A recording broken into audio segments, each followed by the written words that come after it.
திமுகவினுடைய மாநில மகளிர் தொண்டரணியினுடைய துணை செயலாளர் முன்னாள் மேயர் திரு ரேகா பிரியதர்ஷினி அவர்கள், உங்களுடைய கருத்துக்களை சொல்லுங்கள். உங்கள் மாவட்டத்தை சேர்ந்தவர் அவர். அவருடைய அரசியல் அவர் சாதாரணமாக இருந்த காலகட்டத்தில் வந்து உங்களுக்கு தெரிஞ்சிருக்கும் அவரை பற்றி. அவருடைய இந்த பயணம் வந்து பயணத்தில் சொல்லக்கூடிய குற்றச்சாட்டுகள், வைக்கக்கூடிய வாக்கு இதெல்லாம் கொடுக்குறாருல, உறுதிமொழிலாம் கொடுக்குறாரு இல்லையா, இதை பற்றியான உங்களுடைய பார்வை என்ன? அவங்க 2 பேரை விட வந்து எனக்கு ரொம்ப அதிக உரிமை இருக்குது. நான் தான் வந்து எடப்பாடியாரை பற்றி அதிகமாக பேசணும். ஏன்னா சொந்த ஊர்க்காரங்க இல்லையா, அதனால் முழு உரிமையும் தகுதியும் எனக்கு இருக்குது அப்படின்னு சொல்லி நினைக்கிறேன். இந்த வடிவேலு காமெடி ஒன்று இருக்கும். அர்ஜுன் சார் சொல்லுவார், அண்ணே நீங்கள் சிரிப்பு பொலிச்சினே அப்படின்னு சொல்லிட்டு. இப்போ அவர் அந்த ட்ரிப் ஆரம்பிக்கிறதுக்கு முன்னாடி அப்படி தான், பட் ஆரம்பித்ததுக்கு அப்புறம் பார்த்தீங்கன்னா அவர் ஒரு காமெடி பொலிட்டீஷியன் ஆகிட்டார். தலைவர் சொன்னாங்க இல்லையா, சுந்தரா டிராவல்ஸ் பஸ் எடுத்துகிட்டு போகிறாரு அப்படின்னு. தினம் பார்த்தா இப்போ அந்த காமெடி சேனல்ஸே நம்ம பார்க்க வேண்டியதில்லை. டெய்லி அவர் வந்து அவருடைய ட்ரெஸ்ஸிங்லேருந்து அவருடைய அந்த ஷோ ஆரம்பித்ததுலேருந்து பஃபூன் மாதிரி பண்ணிகிட்டு இருக்கார். உண்மையாலுமே ஒரு பக்கம் வருத்தமாக இருக்குது. சேலத்துக்கு வந்து பல பெருமைகள் இருக்குது. சேலம் மாவட்டத்தில் வந்து ஏற்காடு, மேட்டூர் அணை, தலைவர் கலைஞர் அவர்கள் கதை வசனம் எழுதிய மாடர்ன் தியேட்டர்ஸ், சேலம் மாம்பழம், இந்த மாதிரி பெருமை மிகுந்த ஒரு சேலம் மாவட்டத்தில் இரும்பு காட்டி ஐயோ சொல்லுவாங்க இல்லைங்க அவரை. அவர் வேற சேலத்தின் பெருமை. விவசாயி அப்படின்னு சொல்லிட்டு பச்சை துண்டு போட்டுப்பாரு. பட் பெருமை பத்தி பேசுவோம் முதல்ல. அந்த மாதிரி பெருமை மிகுந்த ஒரு மாவட்டத்துல இருந்து ஒரு முன்னாள் முதலமைச்சரா அப்படின்னு சொல்லி கிளைம் பண்ணிக்கிறாரு. நம்ம சகோதரர் சொன்னது போல ரியல் டைம் அமாவாசை நம்ம படத்துல தான் பார்த்துருக்கோம். இந்த மாதிரிலாம் கூட இருப்பாங்களா, இப்படி ஒரு உதவி செஞ்சவங்கள வளர்த்தி விட்டவங்கள வந்து காலவாரி விட முடியுமான்னு நம்ம நீங்க எதிர்பார்த்தீங்களா? 17க்கு முன்பு இப்படி ஒரு வணிகத்தை ஒரு செய்வார், இந்த ட்ரேட் மூலமாக ஒரு முதலமைச்சர் ஆவார்? இல்லை.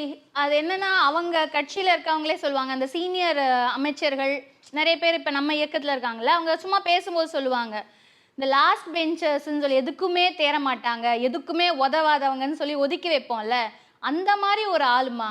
இந்த ஆள் எப்படிமா ஒரு நாட்டுடைய முதலமைச்சர் ஆனாருன்னு சொல்லிட்டு அவங்களே ஆச்சரியமா பேசிட்டு இருப்பாங்க. எதுக்குமே உதவியே ஆக மாட்டாரு அப்படின்னு சொல்லிட்டு ரிஜெக்டட் லிஸ்ட்ல போட்டு வச்ச ஒருத்தர் வந்து இந்த மாதிரி முதலமைச்சர் ஆயிட்டாரு. சரி, சசிகலாவோட 1000 அதிசயம் அமைந்தது பாபா ஜாதகம். இப்ப எடப்பாடி ஜாதகத்தை பார்க்கணும். ஒரு கட்டத்தில் உச்சம் பெற்ற ஒருவன் சொல்லுவாங்க, அந்த மாதிரி உச்சம் பெற்று இவர் வந்துட்டாரு. ஓகே, வந்துட்டாரு, முதலமைச்சர் ஆயிட்டாரு. தமிழ்நாட்டை விட்டுருங்க, எங்க சேலம் மாவட்டத்துக்கு என்ன பண்ணார்? ஒரு முன்னாடி அமைச்சரா இருந்தாரு, ஒரு முதலமைச்சர் ஆயிட்டாரு, ஒரு வார்டு கவுன்சிலரா இருந்தாலே அந்த வார்டுக்கு என்னென்ன பண்ணணும், என்னென்ன ஸ்கீம்ஸ் கொண்டு வரணும், அரசு மூலியமா என்னென்ன திட்டங்கள் கொண்டு வரணும் அப்படின்னு சொல்லி தானே பார்ப்பாங்க. இவர் சேலம் மாவட்டத்தை சேர்ந்தவர்னு பெருமையா சொல்லிக்கிறாருல, சேலம் மாவட்டத்துக்கு இவர் ஏதாச்சும் விரல் விட்டு எண்ணக்கூடிய வகையில ஒரே ஒரு திட்டத்தை கொண்டு வந்தேன்னு சொல்லுங்களேன். இப்ப நான் சொல்லுவேன், எங்க பீரியட்ல நம்ம முதலமைச்சர் கலைஞர் இருக்கும் பொழுது, தளபதியார் அவர்கள் இருக்கும் பொழுது, ஐயா வீரபாண்டியார் இருக்கும் பொழுது சாலிட் வேஸ்ட் மேனேஜ்மெண்ட் கொண்டு வந்தோம், தனி குடிநீர் திட்டம் கொண்டு வந்தோம், சாலைகளை வந்து விரிவாக்கம் பண்ணோம், அண்டர் கிரவுண்ட் கேபிள் கொண்டு வந்தோம், அந்த மாதிரி கூட்டு குடிநீர் திட்டம், தனி குடிநீர் திட்டம், இந்த மாதிரி கிளைம் நான் சொல்லிட்டே போவேன், அடிக்கிட்டே போவேன். ஆனா அவரால் அவர் விவசாயின்னு மட்டும்தான் சொல்லிக்க முடியுமே தவிர்த்து ஒரு எந்த விதமான ஒரு திட்டங்களையும் கொண்டு வந்ததா வந்து வரலாறே கிடையாது, எந்த பதிவுமே கிடையாது. அவர் இந்த பயணத்தில் கூட சொல்லியிருக்காரு, நான் வந்து தூத்துக்குடி மக்களுடைய கோரிக்கையை ஏற்று ஸ்டெர்லைட் ஆலையை வந்து நிரந்தரமாக மூடியது அதிமுக அரசு தான் அப்படின்னு கூட அது சொல்வார். அது கூட அந்த துப்பாக்கி சூடுல இறந்தவங்களை கூட டிவியில தான் பார்த்து தெரிஞ்சுக்கிட்டேன். அந்த மாதிரி சில உண்மைகள் வந்து அவருமே வந்து மனசுல மறைச்சு வைக்காம சொல்லிடுவாரு. அந்த அளவுக்கு நீங்க சொன்ன மாதிரி ரொம்ப நல்ல மனுஷன், வெள்ளந்தியான மனுஷன். எல்லாரும் ஒரே டோன் எடுத்தீங்கன்னா எடப்பாடி ஆபரேஷன் இல்ல, சொந்த ஒரு காரியம் நாங்க பெருமைகளையும் சொல்லணும் இல்லைங்களா? ஒரு செய்தி சொல்லணுங்க. என்னன்னா, நான் விவசாயி, நான் டீ வித்தவன், நான் எளிமையானவன், இது எல்லாமே ஒரு அரசியல் ஆளுவதற்கான தகுதி இல்லை. ஒரு எலைட் கிளாஸ்ல பிறந்தவங்க ஆட்சி ஆளக்கூடாதுன்னோ மக்களின் பிரச்சனை புரியாதுன்னோ கிடையாது. மனிதர்களுக்கு ஒரு உள்ளுணர்வு இருக்குங்க. பெரியார் ஆணாக இருந்து கொண்டு பெண்களுக்காக போராடினார், பெரியார் உயர்தட்டாக இருந்து கொண்டு ஒடுக்கப்பட்ட மக்களுக்காக போராடினார். அதனால உள்ளுணர்வு இருந்தா போதும், உணர்ச்சின்னு ஒண்ணு இருந்தா யாருக்காக வேணாலும் போராடலாம். நான் இன்னொன்னு சொல்றேன், இவங்க பேசுறாங்க இல்லையா, ஷி ஜின்பிங் சீனாவினுடைய அதிபர், அவர் ஒரு எலைட் கிளாஸ். அவங்க அப்பா வந்து பெரிய இந்த கல்ச்சுரல் ரெவல்யூஷன்ல முக்கியமஸ்தர்கள்ல ஒருத்தர். ஆனா அவர் சிறு வயதிலேயே கிராமப்புறங்கள்ல போய் வேலை செய்து அந்த மக்களின் வரியை புரிந்து வந்தவர். இன்னைக்கு அந்த நாட்டை வளர்த்திட்டு இருக்கிறாரு. அவர் $17 ட்ரில்லியன் கொண்டு வந்திருக்கு. இன்னைக்கு $1 ட்ரில்லியன் நம்ம முதல்வர் பேசுறாரு. நீங்கள் மிசாவில் அடிபட்டதுக்கும் கழகத்தில் வேலை செஞ்சதுக்கும் $1 ட்ரில்லியன் பேசுறதுக்கும் சீனாவினுடைய அந்த ஒப்பீடு சரியாக பொருந்தும். நீங்கள் பிறக்கிறது எந்த குடும்பத்தில்ங்கிறது இல்லை, எப்படி இயங்குகிறீர்கள்ங்கிறது முக்கியம். நீ விவசாயியா இருந்ததுங்கிறது உன்னுடைய சர்டிஃபிகேட் கிடையாது, விவசாயிகளுக்கு நன்மை புரிந்தியாங்கிறதா கேள்வி. இப்போ நீங்கள் என்ன சொல்கிறீங்க? வெளிநாடு சுற்றுப்பயணம் போயிட்டு வந்து என்ன பண்ணுவாங்க, முதலமைச்சராக இருக்கவங்க வந்து எப்படி வந்து முதலீடுகளை வந்து கொண்டு வரலாம், எப்படி வந்து தொழில்நுட்பத்தை வந்து பயன்படுத்தலாம் அப்படின்னு சொல்லிட்டு இவர் அங்கே போயும் அந்த விவசாயி வந்து பால் எப்படி கறக்கிறது அப்படின்னு சொல்லிட்டு போய் பார்த்துட்டு வந்து பஃபலோஸை போய் பார்த்துட்டு வந்தேன். அவர் சொன்ன ஸ்டேட்மெண்ட் இல்லை, இந்த பயணத்தில் கூட சொல்லியிருந்தார், இந்த மாதிரி வந்து ஒரே மாடு 50 லிட்டர் 60 லிட்டர்லாம் கறக்குது. ஆமா, அப்படின்னு அவர் அந்த நிலையை தாண்டி போகவே இல்லை, இன்னொரு அந்த வார்டை தாண்டி வரவே இல்லைன்னு வச்சுக்கோங்களேன். அந்த மாதிரி தான் இருக்காரு. அவர் இந்த பயணத்தை ஆரம்பிச்சது, இந்த பிதற்றல் உளறல், இது எல்லாத்துக்குமே காரணம் என்னன்னா, ஒரு முதலமைச்சர் அப்படின்னா கோட்டையில தான் இருப்பாங்க, அப்படி அங்கதான் போய் மக்கள் பார்க்க முடியும் அப்படின்ற ஒரு ஸ்டாண்டர்டை அடிச்சு தவிடு பொடி ஆக்கிட்டு சாலையில நடந்து போய் நூற்றுக்கணக்கான ஆயிரக்கணக்கான மக்கள் வந்து முதலமைச்சரை சாதாரணமா பார்க்கக்கூடிய ஒரு சூழல் இருக்கு இன்னைக்கு.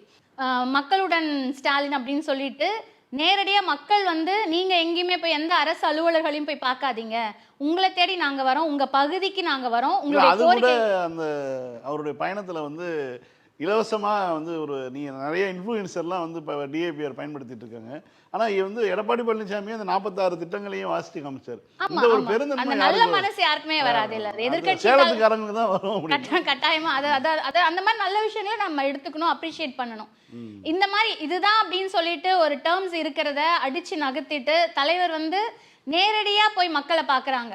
இப்ப அவ்வளோ மனுக்கள் வந்து நேரடியா வந்து நம்பிக்கை இருக்கிறதுனால தான், இந்த ஆட்சி மேல தலைவர் மேல முதலமைச்சர் மேல நம்பிக்கை உள்ளதுனால தான் மக்கள் வந்து நேரடியாக அந்த முகாமில் வந்து பயனடைகிறாங்க. இதெல்லாம் பார்க்கும் பொழுது என்ன ஒரு முதலமைச்சருக்கு உண்டான ஸ்டாண்டர்ட் எல்லாத்தையுமே அடிச்சு நோத்திட்டு இவ்வளவு எளிமையா இருக்காரு, எல்லா மக்களும் அப்பா அப்பான்னு கொண்டாடுறாங்க, குழந்தைங்க எல்லாம் போய் சூழ்ந்துக்கிறாங்க. இந்த நான் முதல்வன் திட்டம் மூலமா நீங்க சொன்னா நம்ப மாட்டீங்க, இப்போ உறுப்பினர் சேர்க்கை நடந்துட்டு இருக்கு. இளைஞர்களை பத்தி சொல்லிட்டே இருப்போம் இல்லையா. சும்மா ஒரு 2-3 குழந்தைங்க இருக்காங்க, 2 சின்ன பிள்ளைங்க இருக்காங்க, காலேஜ் படிச்ச பிள்ளைங்க. அவங்கள போய் பார்த்துட்டு இருக்கோம். ஒரு ஃபார்மேட் இருக்கு உறுப்பினர் சேர்க்கைக்கு.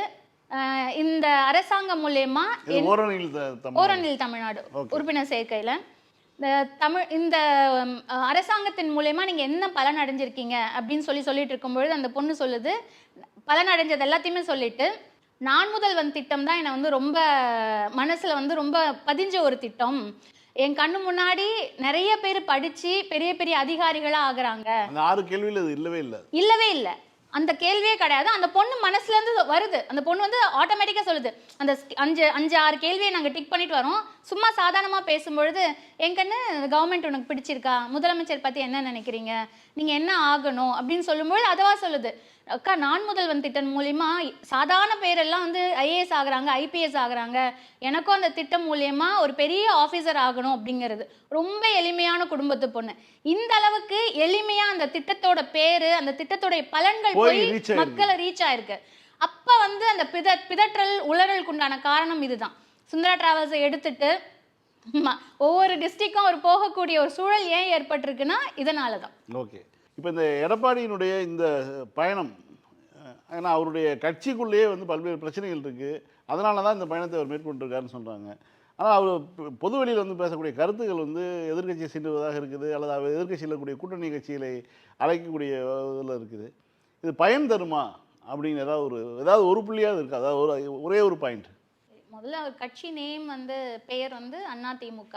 இப்போ வந்து மக்களிடையே வந்து ஒரு பெரிய பட்டிமன்றமே நடக்குது, அடிமை திமுகவா இல்லை அமித்ஷா திமுகவா அப்படின்ற அளவுக்கு அவர் கொண்டு போயிட்டாரு. 2 நாளைக்கு முன்னாடி ஒரு வீடியோ ஒன்று நிறைய பேர் பகிர்ந்துட்டு இருந்தாங்க. அவங்க கட்சியை சேர்ந்த ஒரு அடிமட்ட தொண்டன் ஒரு பேனருக்கு முன்னாடி நின்று புலம்பிட்டு இருக்காரு, நல்லா இருந்த கட்சி எப்படி நாசமாக்கிட்டே எடப்பாடி, அதை நீங்கள் பார்த்தீங்களா என்னன்னு தெரியல. அந்த அளவுக்கு தான் அந்த அடிமட்ட தொண்டனுடைய மனநிலையில தான் இப்போ எல்லாருமே இருக்காங்க, அவங்க கட்சியை சேர்ந்த எல்லாருமே.